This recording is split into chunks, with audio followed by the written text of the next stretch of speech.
Várias empresas, tem empresas que decidem, com uma decisão estratégica, listar o seu capital na bolsa, tem que tomar uma série de providências. Mas tem outras empresas que não. Elas fazem isso por questão, empresas familiares, questão de sucessão, quando esse assunto começa. Ótimo ponto que você falou, empresas familiares. A Lopes era uma empresa familiar, não era? A Lopes era uma empresa familiar antes da abertura de capital. E aí virou uma empresa de capital aberto. Eu já ouvi de alguns executivos proprietários dizendo o seguinte: enquanto eu for vivo, quem manda nessa empresa sou eu. Como é que a gente transforma isso para uma boa prática de governança corporativa? Mas se ele Pela for sua cara foi um grande desafio, pelo o sim que você fez agora. Na verdade, minha cara foi de que a Lopes, curiosamente, eu acho que isso parte muito do CEO, do comportamento do CEO da empresa.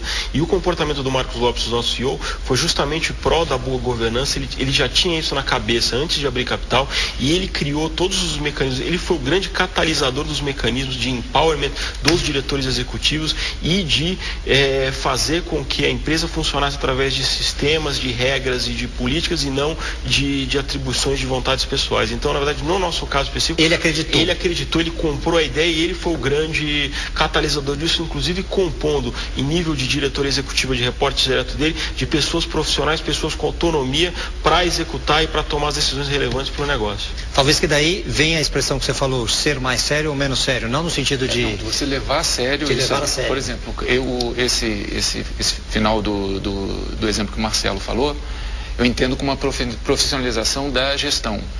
Agora, isso vem de uma decisão do sócio, né, dos sócios controladores. Se o sócio decide que vai adotar melhores práticas de governança, ele vai ter muitos benefícios.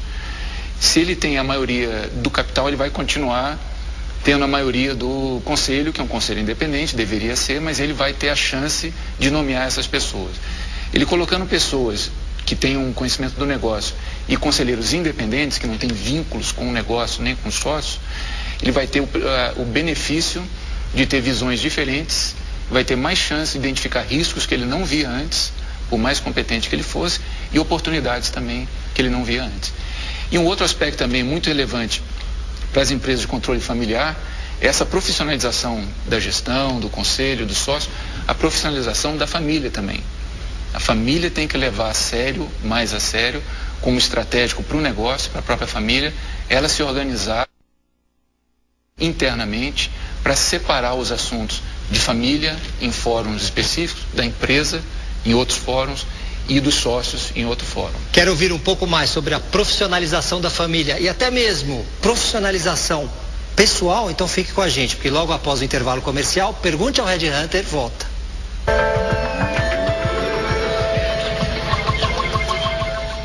Estamos de volta com Pergunte ao Red Hunter, diretamente dos estúdios da TV Ideal. Hoje falando sobre governança corporativa. Antes de tomar café com uma colega minha, Red Hunter, queria te fazer uma pergunta que eu fiquei pensando no anterior. Você falou em governança corporativa, depois você falou em governança familiar, e aí eu fiquei pensando, então existe a governança pessoal. Se são as melhores práticas e os melhores hábitos para você mostrar para as pessoas com transparência e clareza, não começa da governança pessoal? Bom, a gente começa na pessoa, mas governança tem a ver com interações. Então, a pessoa se preparar para ser um agente de governança, da boa governança, seguindo aqueles 4 princípios que a gente falou, é fundamental para ela poder interagir com os grupos, seja grupo de trabalho, ou os grupos, conselho com sócios, ou até em casa mesmo. Existe uma governança familiar. E a governança familiar, agora, a governança da empresa familiar é um assunto bastante sério, né? Que é você profissionalizar as relações da família, ver questões de sucessão, desenvolvimento de herdeiros. Então é um assunto em si, né? Diferente um pouco de governança corporativa, mas para as empresas de controle familiar é fundamental que elas busquem também a profissionalização. Então vou mais além, eu vou falar de governança familiar em casa. Você não falou que são as boas práticas e os bons hábitos? Exatamente. Se você com, sei lá, seu cônjuge, não sei, com os filhos, na hora de decidir para onde que a gente vai nas férias, coisas desse tipo, ou acontecer alguma novidade importante que afeta aquelas pessoas que são as suas partes interessadas, os stakeholders, vamos dizer assim, se você tiver uma postura transparente, não discriminar, dar satisfação para eles e exigir essa satisfação também, e todo mundo pensar no bem comum, é uma família que vai funcionar melhor, provavelmente. Posso então usar os 4 princípios quando eu for me casar? Vejo a minha noiva, vejo a família dela, se eles aplicam esses princípios e por aí vamos. que é bom. É por aí. É por aí.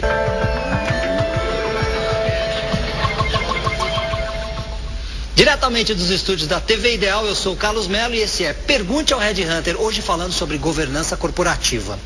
A Laís Passarelli estava falando que ela já aplica a governança corporativa na empresa dela há mais de 10 anos, desde 93, se eu não me engano. Como que ficam as pequenas e médias empresas? Qual é o tamanho da Lopes? Olha, quantos funcionários tem a Lopes? Hoje a Lopes tem quase 500 funcionários e tem mais de 4.600 corretores. 4.600 corretores, quer dizer, uma população de quase 5 mil pessoas. Exatamente. Carlos, como funciona como empresa que tem 20 funcionários? Pequenas e médias empresas, né? O Sebrae constantemente mostra essas empresas que não conseguem sobreviver, elas abrem, tentam sobreviver e fecham. Tem a ver com governança isso? Existe governança aplicada em pequenas e médias empresas? Como funciona isso? Bom, existe. Você pode seguir os mesmos princípios e aquela ideia funciona do mesmo jeito. Os sócios têm que estar definindo o que eles querem da empresa, como que vai funcionar a vida entre eles, se um sócio quiser sair, se algum sócio quiser entrar, como essa coisa funciona. Então eles têm que se organizar de alguma forma. Isso pode estar inclusive no próprio contrato social. Não precisa ser nada muito sofisticado. É interessante... Por que você fala sofisticado? Eu vi que tem alguns sites que você pode entrar nas regras da empresa, ou no código de ética, no código de conduta. Isso, porque muita gente acha que governança é caro, né? E tem um custo associado, é óbvio. Mas você não precisa fazer uma coisa contratar muitos consultores, entendeu? Você pode organizar isso com um advogado e com alguém que entenda um pouco mais do assunto. Você pode organizar esse relacionamento entre os sócios. Faz isso enquanto está em paz, que é a melhor época. Depois é interessante você ter a figura do conselho. Pode começar com um conselho consultivo. Vamos juntar algumas pessoas de fora da empresa para trocar algumas ideias naqueles momentos de revisão estratégica ou de novas tomadas de decisão. Contrata uma auditoria independente, externa, independente, pode ser uma pessoa, um profissional, isso não é caro.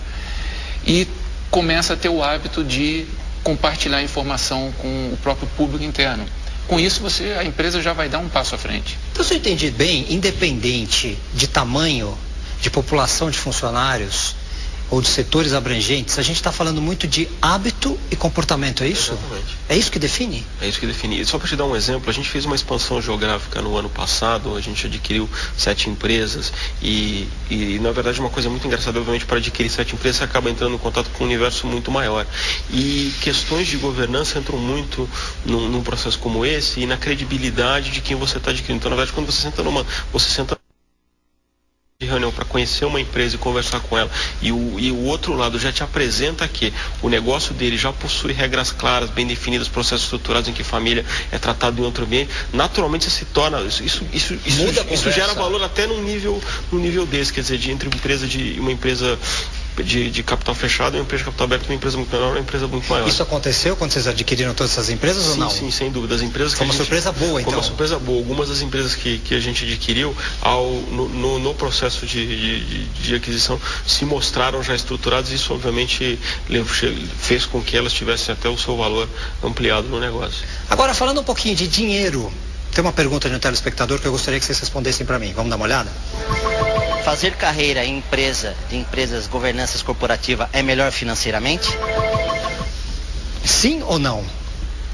Olha, isso significa que eu vou ter uma melhor qualidade de vida ou uma carreira mais estruturada, ou isso também significa que eu vou ganhar mais e que financeiramente é importante? Pode significar que você vai ganhar mais, pode não significar no curto prazo, mas pode significar que você vai estar inserido num ambiente que vai te prover de todas as oportunidades que você precisa, dos mecanismos para você se desenvolver e abraçar essas oportunidades. Então não é mágica. Não é simplesmente falar, essa empresa tem uma prática boa, bem definida, então aqui eu vou ganhar mais dinheiro. A empresa oferece, mas depende em última instância do indivíduo, estar preparado ou não de correr atrás disso. E o contrário agora, do ponto de vista da pessoa jurídica, isso significa que ela vai ganhar mais dinheiro, vai ser uma empresa mais rica, mais lucrativa, adotando uma governança corporativa clara, transparente ou não?